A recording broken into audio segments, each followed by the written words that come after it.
So I'll be sharing with you the learning theories in science and mathematics education, but not all, only those who have higher marks or level of success at the same time, which are still dominant in our science teaching and mathematics teaching practices.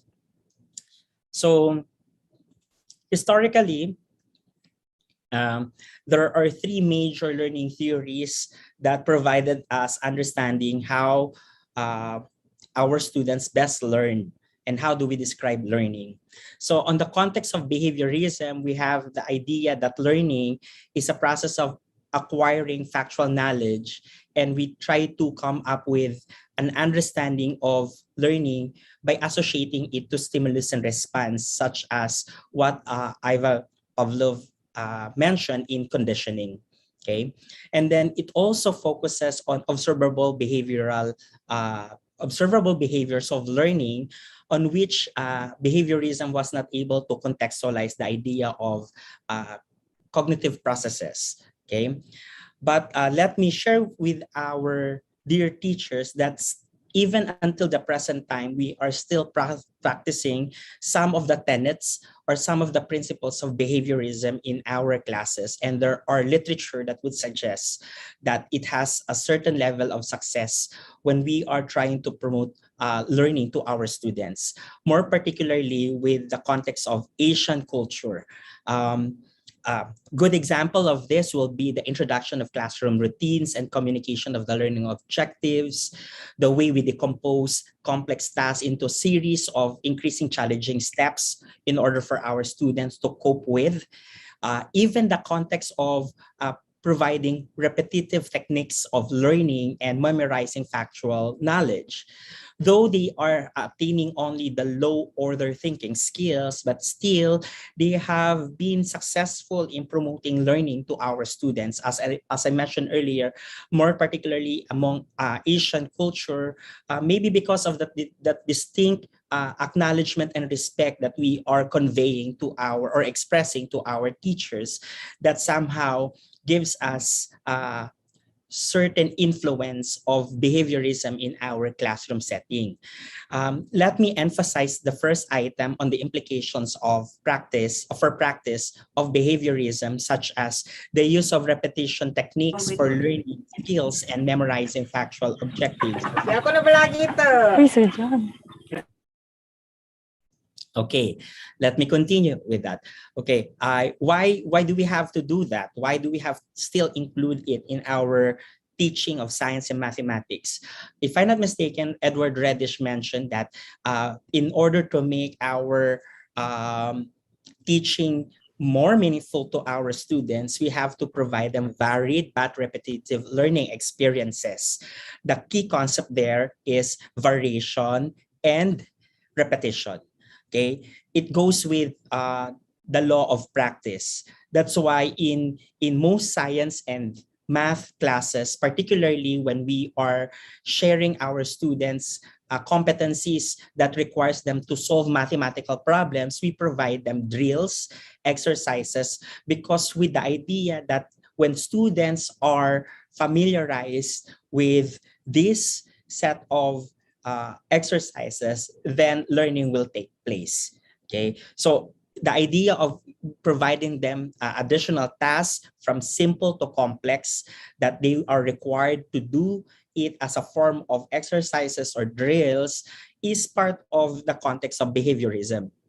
So hindi po kaila sa bawat isa na we really have to include this in our learning delivery, whether we are still on the remote teaching setup or settings where we are providing our students what we call this modules, at the same time doing online and offline learning modalities. So I guess we have to still include this and impart it. So when we are developing our learning modules, there should be a set of tasks that would require them to practice or to exercise what they have learned from the previous part or context of our learning modules, that will allow them to come up with ways or means of verifying what they have learned previously But again, things have to be demonstrated or presented to them in a scaffold manner, which will be emphasized by the next learning theory. Likewise, behaviorism also emphasizes on the use of prompt feedback, because feedback is necessary that will be providing us ways or determining the efficiency of our instruction. At the same time, it will promote students' engagement and student reflections eventually. That will be discussed later as we go on with our discussion. And likewise, behaviorism prompt us on individualized learning program that will enable our students to work on their own specific rates or phases. So these are the implications of behaviorism that are common and still being practiced into science teaching and mathematics teaching.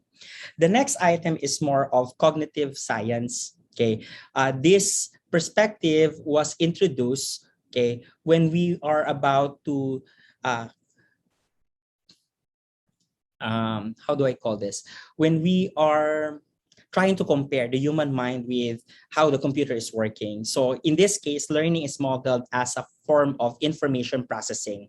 So in this case, there are a series of actions that are actions of modules or incoming information. Okay, wait. Where we try to represent memory uh, as a system composed of central executive, phonological loop, visuospatial sketchpad, and episodic buffer. So it gives us an understanding that the human brain is working of different tasks relative to the different parts of it that are very responsible on how we will be understanding and doing learning. Okay. Now, why cognitive science is still important in the present science teaching and mathematics teaching? Because we still observe some of its implications in our practical teaching. First, we have the idea of chunking, where we try to divide the content of a big science and math content into smaller units, because we have the idea that with this form of chunking, we are assisting our students to come up with retention of the things that they have learned from our class. That's why one good trait of an efficient science and math teacher is that if we have a better understanding of the curriculum itself, we were able to unpack the learning competencies into sub-learning objectives that will provide our students minimal and incremental understanding of the bigger learning standard or performance standards that we are requesting them to demonstrate eventually. So that's part of the cognitive science. And then we also have this perspective that if we will be providing our students both visual and verbal transmission of learning, it will provide our students more um, meaningful engagement in our class. That's why in education technology, we were given the idea of the Dale's cones of experience, because it gave us the perspective of using the different senses on how our students will be having retention of their learning. So as of this morning, I am trying to ask you to be engaged with me, because this kind of level of engagement will provide us greater retention of what we have been sharing with you, or what you are sharing with us, the same thing what we are learning from each other. So let me emphasize that when we are developing our lectures, video lectures, when we are developing our learning modules, at the same time when we are preparing our assessment tasks, I guess it is necessary that we also needed to consider both visual and verbal senses that our students will be maximizing in order to relate and to come up with better understanding of the things that they are learning from our modules, lectures, and the likes. Okay.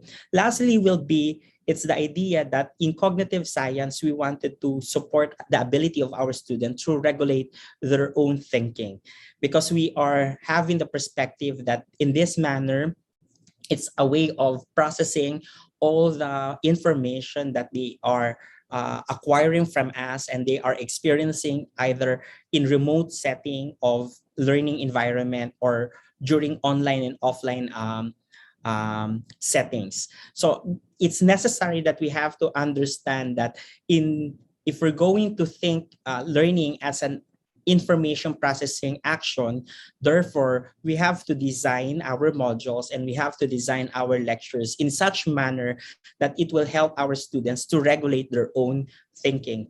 Eventually it will yield to a higher level of knowledge, which we all wanted to acquire to our students, and that's the process of the practice for them.